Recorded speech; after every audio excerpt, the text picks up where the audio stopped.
Housefull ஆகணும். இந்த audio ரிலீஸை ஹவுஸ்ஃபுல்லாக இருக்குது. இதே முதல் வெற்றி. நம்ம தயன் பாபு சார், பிரபு சார் பேர் சொன்னாங்க, அவ்வளோதான். சார் சொன்னாங்க ஒன்று வர சொல்லுங்க. பிரபு சார் பேர் சொன்னால் எனக்கு நினைவாற்றல் சரியாக இருக்கிற வரைக்கும் அவர் எங்கே எப்போ சொன்னாலும் நான் இங்கே வந்து நின்றுடுவேன்.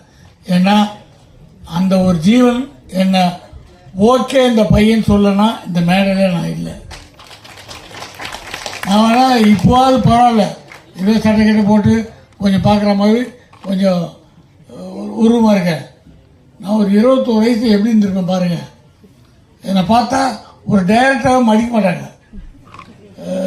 கன்னிராசி பூஜை அதில் இளையராஜா சார் பக்கத்தில் நிற்கிறாங்க, பிரபு சார், அப்புறம் எல்லிபி சார், இவங்க நிற்கிறாங்க.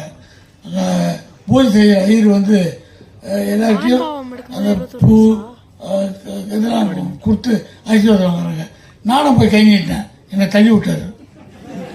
அப்புறம் ஏதோ தீர்த்தம் கொடுக்குறாங்க, நான் போய் கை நீட்டேன், தள்ளிட்டார். இது ஏதோ தேவையில்லாமல் ஒருத்தன் வந்திருக்கான்னு. அப்புறம் இளையராஜா சொன்னார், இவன் தாங்க டைரக்டர். அதுக்கப்புறம் ஒரு ஏகடியே மாத்திரம் சொன்னார். அந்த அளவுக்கு என்னை பார்த்தா டைரக்டராகவே தெரிய மாட்டேன். அப்படி ஒரு உருவம் இருந்த என்ன, இவன் ஒரு டைரக்டராக ஒரு கதை சொல்கிறான், இவன் நிச்சயமாக ஒரு நல்ல படம் எடுப்பார் நம்பி எனக்கு காட்சிட்டு கொடுத்தாருல, அந்த தெய்வத்தை நான் இன்னத்துக்கு மறக்க மாட்டேன். அற்புதமான மனிதர். அந்த உருவத்துக்கும் அந்த குழந்தைக்கும் சம்மந்தமே இருக்காது. அவர் கம்பீரத்துக்கு அவர் குழந்தை மாதிரி பேசுவார். என்கிட்ட நான் டைரக்டர்கிட்ட வந்து எங்கள் டைரக்டர்கிட்ட வந்தால் ஒரு சொல்லிக் கொடுத்தா காரணம் இல்லை, இப்படி பண்ணுங்க நீ இல்லைங்க அப்படிலாம் பேசுவேன். அது நாசுக்கு அவர் சொல்லுவார், பாண்டி நீ நல்லா சொல்கிற, ஆனால் சொல்கிறது ஏதோ கொஞ்சம் செய்தியாப்பட்டெலாம் வருது, அதெல்லாம் கொஞ்சம் கட் பண்ணு அப்படின்னு தோளில் கை போட்டு ஹவு டு பிஹேவ், எப்படி மற்றவங்கிட்ட பழகணுன்றத கற்றுக் கொடுத்த மாமஞ்சர் பிரபு சார் தான்.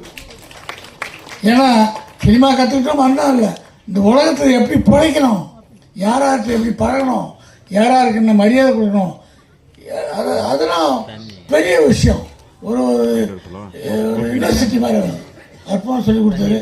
அவர் வச்சு நான் அந்த படம் பண்ணும்போது அதில் ஒரு டுவேட்டு ஆலாஸ்து மல்லியன்னு, அதில் தரத்துக்கு எங்கிட்ட ஃபிலிம் பத்தல போ ரொம்ப நெருக்கடி.